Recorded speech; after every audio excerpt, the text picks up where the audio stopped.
Buenos días a todas las personas que nos escuchan y que nos están viendo a esta hora desde Radio ESAP y también desde nuestro canal de YouTube ESAP Oficial. Hoy estamos en el primer café con el autor del año del 2025 y nos acompaña el docente Francisco Saboya. Bienvenido, profesor, al Café con el Autor. Es un gusto compartir este momento. Profesor, ¿a usted le gusta el café? Sí, claro, muchas gracias. ¿Sí? Sí. Entonces, le voy a servir un poquito de café para que compartamos de pronto estos minuticos aquí conversando acerca de su nuevo libro. ¿Le parece? Muchas gracias. El café es un estimulante de un buen diálogo, de un instructivo diálogo y de muchas iniciativas. Claro que sí, profesor. Entonces, lo invito a que se tome un café con nosotros aquí en Café con el Autor. Muchas gracias.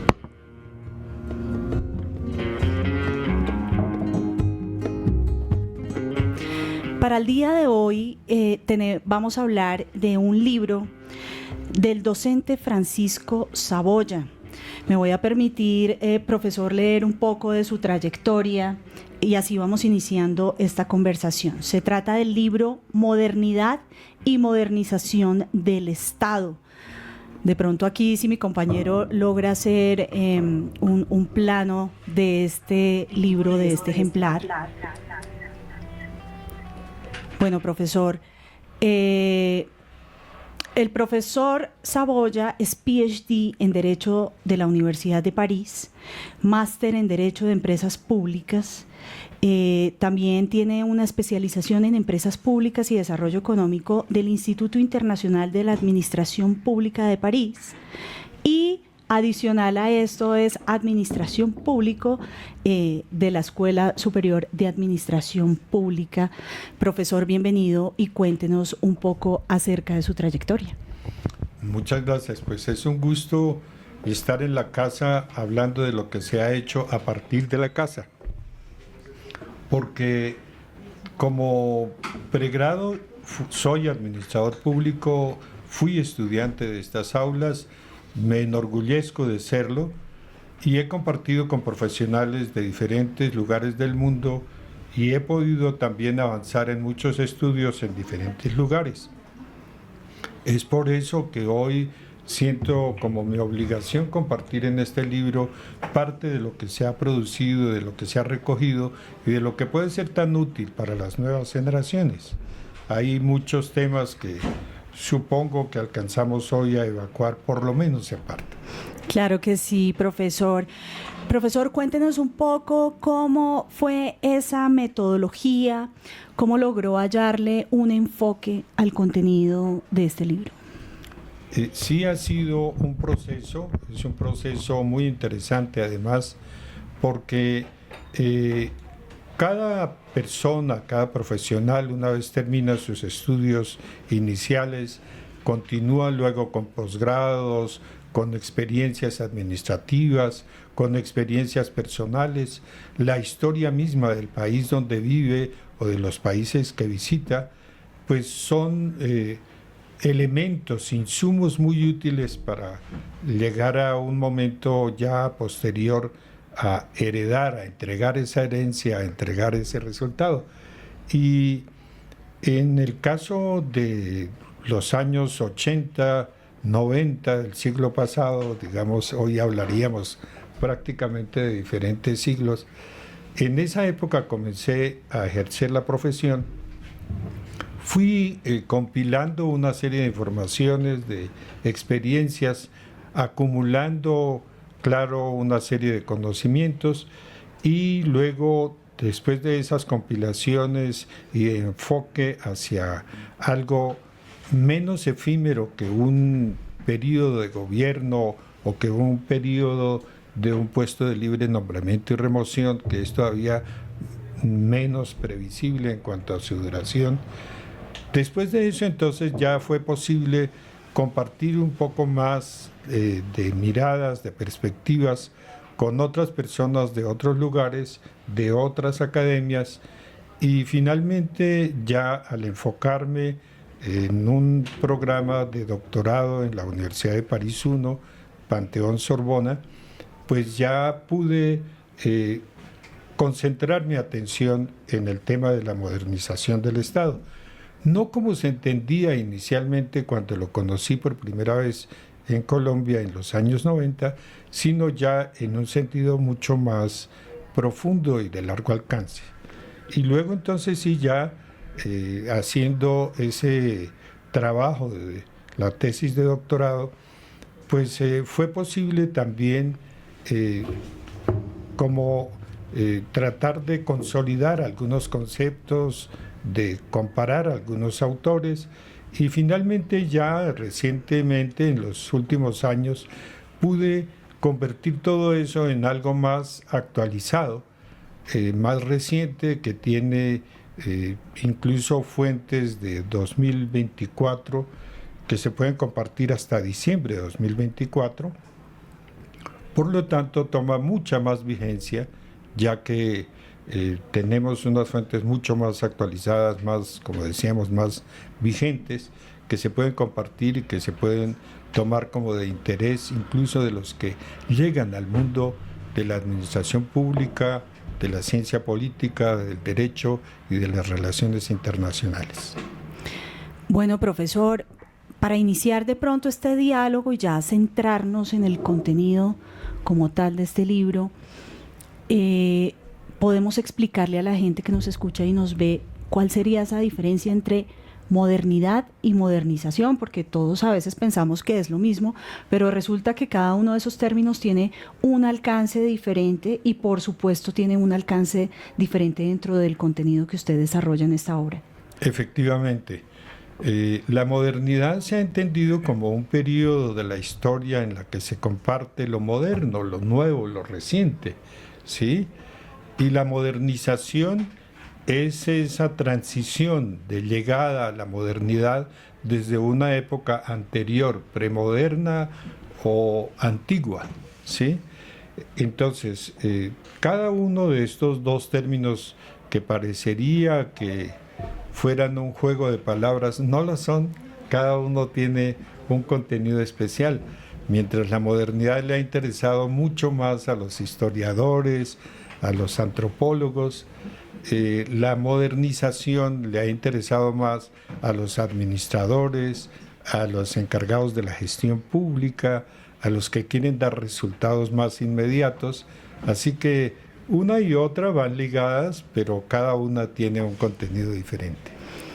Digamos que de pronto esos dos términos hacen clic y es ahí cuando en una conversación previa, profesor, usted me mencionaba que este libro iba dirigido precisamente a los estudiantes y a los estudiosos, ¿sí? ¿Por qué esa propuesta de dirigirse específicamente también a los estudiantes, no solamente a los estudiantes de administración pública, sino a un público general que requiere de estos conocimientos como pues para hacer su gestión laboral, para trabajar en el lugar donde se desempeña, pero también para los estudiosos, porque resulta que los estudiosos terminamos siendo todos. Es un público muy amplio. De pronto yo sí quiero que me desarrolle un poco como ese enfoque que le dio y como le indico, no solo para los estudiantes de la SAP, sino para todos los colombianos, de cierta manera. Sí, es una pregunta muy interesante e igualmente cada término tiene una connotación diferente. Cuando hablamos de los estudiantes que cursan los programas de la Escuela Superior de Administración Pública o de los estudiantes que están en otras facultades, como las facultades de Derecho, de Ciencia Política, de Relaciones Internacionales, claro, son las personas que están concentradas dentro de un programa académico, dentro de un sistema universitario, en un pregrado, en un posgrado, y que realmente tienen un interés y una dedicación muy enfocada en un tema. Pero los estudiosos podemos ser todos en todas las épocas de la vida, y particularmente los estudiosos que hemos tenido o tenemos responsabilidades en la conducción del Estado, pues lógico, necesitamos estar continuamente actualizándonos.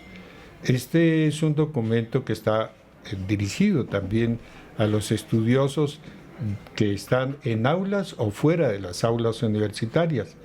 Incluso hay estudiantes que no son tan estudiosos, también para ellos está dirigido a este libro porque les puede interesar por algún aspecto, por algún punto que les llame la atención, por ejemplo, que sobre la relación Estado-mercado o que algunos temas sensibles de la época les hacen clic, como bien decimos, está también dirigidos a ellos.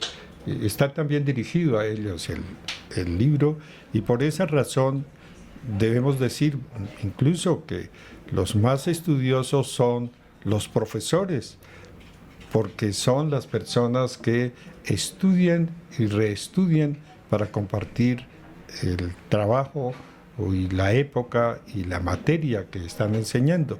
Entonces, pues claro, es para estudiantes, es para estudiosos, es para profesores, es para personas interesadas en el tema, a quienes esperamos que les llegue y que les interese continuar profundizando, porque se apunta también a eso. Listo, profesor. Ahora sí, como que descríbanos un poco. Yo veo que en la portada del libro tenemos 4 banderas de 4 países. Esto tiene mucho que ver, obviamente, con el contenido del libro y de la manera en que usted lo desarrolla. Nosotros estamos viendo en estos momentos que tenemos la bandera de Estados Unidos, tenemos la bandera de Colombia, tenemos la bandera de Francia y tenemos la bandera de la India. Profesor, cuéntenos por qué se enfocó precisamente como en estos 4 países y cómo esto tiene que ver con la manera en la que usted distribuyó el contenido del libro. Sí, son 4 naciones de un particular, digamos, de una particular relación personal y de un particular rol en esta época de la historia. Estados Unidos, lo estamos viendo recientemente también por las noticias, siempre está influyendo de alguna u otra forma en diferentes lugares del mundo. Colombia, que es la nación en la que nos encontramos y que nos ha permitido estudiar también sobre este tema inicialmente. Francia, en donde también estuve haciendo los estudios de posgrado, y la India, que es la nación que ahora ha cobrado más importancia, es la nación que tiene la mayor población del mundo. Pero además, no es solamente por la relación personal que he tenido con cada una de las naciones donde he podido habitar por temporadas, también para conocer mejor su forma de vida y su funcionamiento del Estado, sino que cada una de estas naciones está jugando un rol especial en una parte del mundo o en todo el mundo.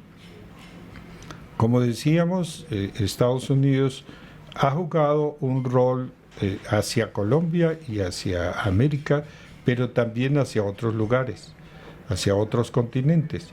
Colombia ha tenido un rol relativamente modesto en el mundo, pero ya comienza a despuntar hacia horizontes más conocidos en otros lugares.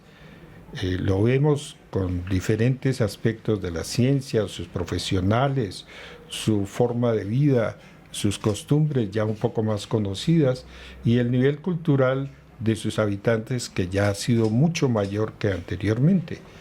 Francia, que fue anteriormente una de las metrópolis europeas que generó muchas influencias en otras áreas del mundo y de la cual incluso se derivó la conformación de la estructura organizacional del Estado colombiano a mediados del siglo XX, e India, porque India no solamente hoy, 2025, es la nación más poblada del mundo, sino que es la democracia más grande del mundo, según muchas expresiones de tratadistas, y tiene dos cosas que juegan aparentemente como antípodas, pero que formalizan una forma de armonización, porque es una de las naciones que muestra la antigüedad más remota y la modernidad más reciente.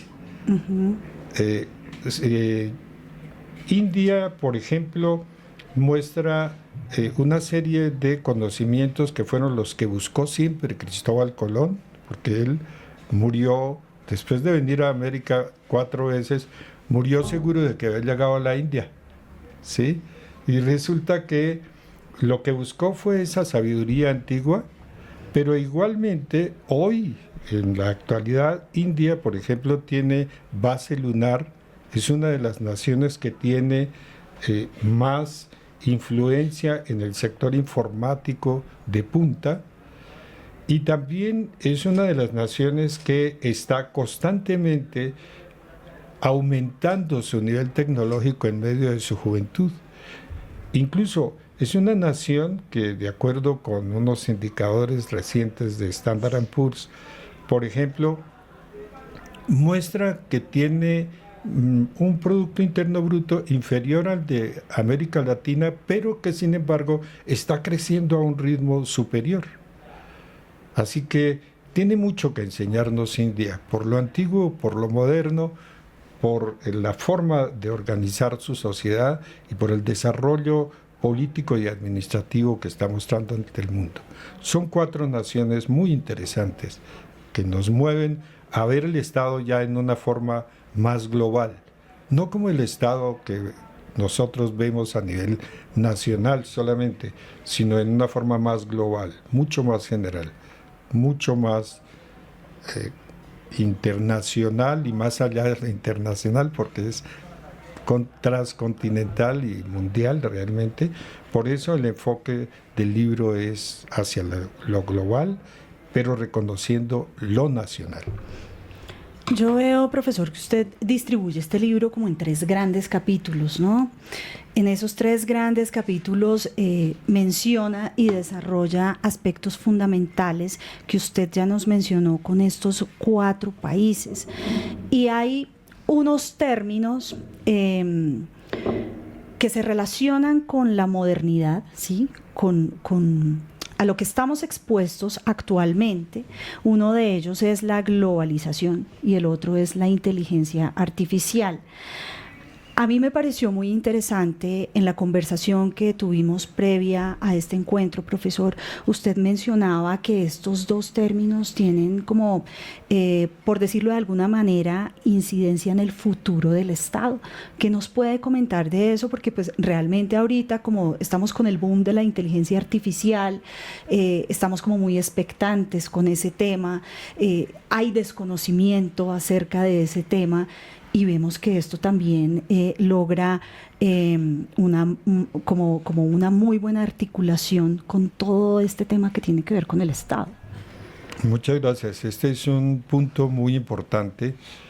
El único aspecto del tiempo que podemos manejar, o la única etapa del tiempo que podemos manejar, es el futuro, porque lo preparamos, porque el pasado ya pasó, ya no vuelve, porque el presente es muy rápido, son 3 segundos y ya se convierte en parte de lo que era futuro. Y en el futuro están determinando particularmente 3 fuerzas, están determinando el comportamiento de los estados.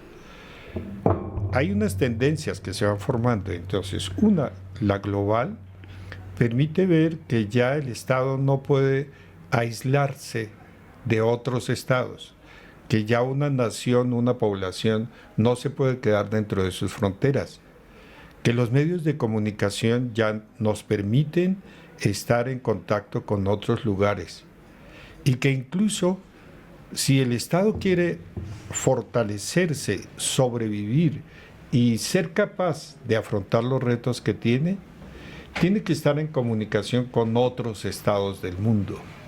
Tiene que estar en comunicación con otras poblaciones de diferentes lugares. Y en ese caso, claro, la visión del Estado ha de ser global. La globalización es un hecho incontestable, es una cosa que se ve allí. Y en ese caso tendríamos que pensar globalmente y actuar localmente. Estaríamos pensando en conexión con el mundo, pero además pensando también en lo que tenemos que hacer y que nadie nos va a reemplazar. Eso en cuanto a la globalización. En cuanto a la inteligencia artificial, clave que esto es una técnica, no es una tecnología que se ha desarrollado a partir de la informática, pero esa tecnología no se puede decir que sea gratuita o que sea olvidable o que se le quite importancia. Es una tecnología que se tiene que manejar muy bien y que la han desarrollado particularmente empresas privadas. Y mientras tanto los estados se han quedado un poquito rezagados. Es necesario que hoy los estados estén dinamizándose, impulsándose. Hace 2 semanas incluso se hizo un encuentro de varios estados en Europa en donde estaban tratando de establecer cómo actuar, porque no se puede dejar a los privados solamente ese campo que influye tanto en lo público. Así que es algo que nos impone crecer, mejorar y profundizar mucho nuestro análisis de futuro. Profesor, nos están enviando saludos desde todas las partes del país, también desde nuestros centros, desde los CETAP también, las direcciones territoriales y demás. Este tiempo ha sido muy cortico, profesor. Este libro tiene grandes términos, grandes investigaciones y cosas de las que podríamos hablar más adelante. Yo invito a las personas que nos están acompañando que se comuniquen directamente con el profesor a francisco.saboya@esap.edu.co si quieren ampliar esta información. Y por último, profesor, y lo más importante, ¿dónde la gente puede adquirir su libro? Muchas gracias. Pues ya está disponible en diferentes lugares. Uno de esos, las librerías del Fondo de Cultura Económica y la librería